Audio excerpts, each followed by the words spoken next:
മലയാള cinema മഹത്വമാർജിച്ചത് അത് മണ്ണിനോടും മനസ്സിനോടും മാനവികതയോടും മതനിരപേക്ഷ ജീവിതക്രമത്തോടും ചേർന്നു നിന്നതുകൊണ്ടാണ്. ആടിത്തറക്ക് നേർക്കാണ് ആക്രമണമുണ്ടാകുന്നത്. ദേശീയ അവാർഡിന് അർഹമായ ഈ ചിത്രം വ്യാജ നിർമ്മിതികൾ കൊണ്ട് കേരളത്തെ മോശമായി ചിത്രീകരിക്കുകയാണ് ചെയ്യുന്നത്. ലോകമാകെ അറിയപ്പെടുന്ന കേരളത്തിൻ്റെ മതനിരപേക്ഷ പാരമ്പര്യം ഓരോ ഘട്ടത്തിലും കൂടുതൽ കൂടുതൽ തെളിഞ്ഞു വരുന്ന കാഴ്ചയാണ് നാം ഇപ്പോൾ കാണുന്നത്. അങ്ങനൊരു ഘട്ടത്തിലാണ് അതിനെ വക്രീകരിച്ച് അവതരിപ്പിക്കുകയും പരസ്പര സ്പർദ്ധ വളർത്തുന്നതിനായി ഉപയോഗിക്കുകയും ചെയ്യുന്നത്. ഇത്തരം പ്രവണതകൾ തീർച്ചയായും ചലച്ചിത്ര ഇടങ്ങളിൽ ചർച്ച ചെയ്യപ്പെടണം.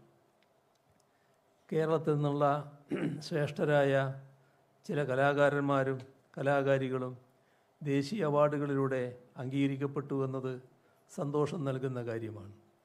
അവരെ അഭിനന്ദിക്കാനും ഈ അവസരം വിനിയോഗിക്കട്ടെ. അതോടൊപ്പം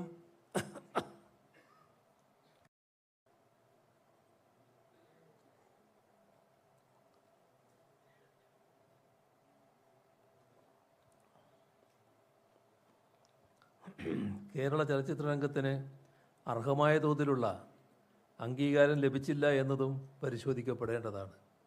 എന്തുകൊണ്ട് ഇങ്ങനെ സംഭവിച്ചു എന്നതും ഈ കോൺക്ലേവിൽ ചർച്ച ചെയ്യപ്പെടുമെന്നാണ് പ്രതീക്ഷിക്കുന്നത്. ചലച്ചിത്ര രംഗത്ത് ധാരാളം സംഘടനകൾ ഇപ്പോഴുണ്ട്. സ്വാഭാവികമായും നേതൃതല മത്സരങ്ങളും ഉണ്ടാവും. ഈ ഇൻഡസ്ട്രി നിലനിന്നാലേ തങ്ങളുള്ളൂ എന്ന ബോധത്തോടെ ഈഗോ മാറ്റിവെച്ച് പ്രശ്നങ്ങളുടെ പരിഹാരത്തിനായി എല്ലാവരും പ്രവർത്തിക്കേണ്ടതുണ്ട് എന്നുകൂടിയാണ് ഈ ഘട്ടത്തിൽ ഓർമ്മിപ്പിക്കാനുള്ളത്. മലയാള ചലച്ചിത്ര മേഖലയുടെ വികസനത്തിനായി സർക്കാർ തലത്തിൽ വിവിധ ഇടപെടലുകൾ നമ്മുടെ കേരളത്തിലുണ്ടായിട്ടുണ്ട്. ആദ്യ ഇടപെടലുണ്ടാവുന്നത് 1967 EMS സർക്കാരിൻ്റെ കാലത്താണ്. ചലച്ചിത്ര വ്യവസായത്തിൻ്റെ വളർച്ചയെ എന്തും കലാത്മകമാവുക. ഇക്കാര്യം ചലച്ചിത്ര സംവിധായകർ ഓർമ്മ വെക്കുന്നത് നന്നാകുമെന്നാണ് തോന്നുന്നത്. അതിഭീകര വയലൻസിൻ്റെ ദൃശ്യങ്ങൾ കുഞ്ഞുങ്ങളുടെ മനോഘടനയെപ്പോലും വികലമാക്കുമെന്ന് പലരും ഭയപ്പെടുന്നു. മയക്കുമരുന്നിനെയും രാസലഹരിയെയും മഹത്വവൽക്കരിക്കുന്ന ചിത്രങ്ങൾ കൂടുതലായി ഉണ്ടാവുന്നതായി കരുതുന്നവരുണ്ട്. ഇതും ശ്രദ്ധിക്കേണ്ടതാണെന്ന് തോന്നുന്നു.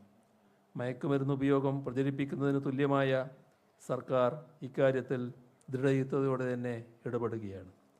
ചലച്ചിത്ര കലാരംഗത്തുള്ളവർ മാതൃക സൃഷ്ടിക്കും വിധം ഈ രംഗത്ത് പൂർണ്ണമായും സഹകരിക്കണമെന്നാണ് അഭ്യർത്ഥിക്കാനുള്ളത്. പ്രമുഖ ചലച്ചിത്ര പ്രവർത്തകരും സർക്കാർ പ്രതിനിധികളും വിഷയവിദഗ്ധരും പങ്കെടുക്കുന്ന ഈ ദ്വിദിന കോൺക്ലേവ് നൂതനമായ ആശയങ്ങളും അഭിപ്രായങ്ങളും നിർദ്ദേശങ്ങളും അവതരിപ്പിക്കാനുള്ള ഒരു തുറന്ന സംവാദവേദി കൂടിയായിരിക്കും എന്ന പ്രതീക്ഷ പങ്കുവെച്ചുകൊണ്ട് നിറഞ്ഞ സന്തോഷത്തോടെ ഈ കോൺക്ലേവിൻ്റെ ഔപചാരികമായ ഉദ്ഘാടനം എല്ലാവരുടെയും അനുമതിയോടെ നിർവഹിച്ചതായി അറിയിച്ചുകൊണ്ട് അവസാനിപ്പിക്കുന്നു. ബഹുമാനപ്പെട്ട മുഖ്യമന്ത്രി കേരള ഫിലിം പോളിസി കോൺക്ലേവിൻ്റെ ഉദ്ഘാടന പ്രഭാഷണം നിർവഹിച്ചു കഴിഞ്ഞു. പ്രതീകാത്മകമായ ഉദ്ഘാടനം നിർവഹിക്കുന്നതിനായി ഏതൊരു സിനിമയുടെയും ഷൂട്ടിംഗ് ആരംഭിക്കുന്നത് ക്ലാബ് ബോർഡ് അടിച്ചു.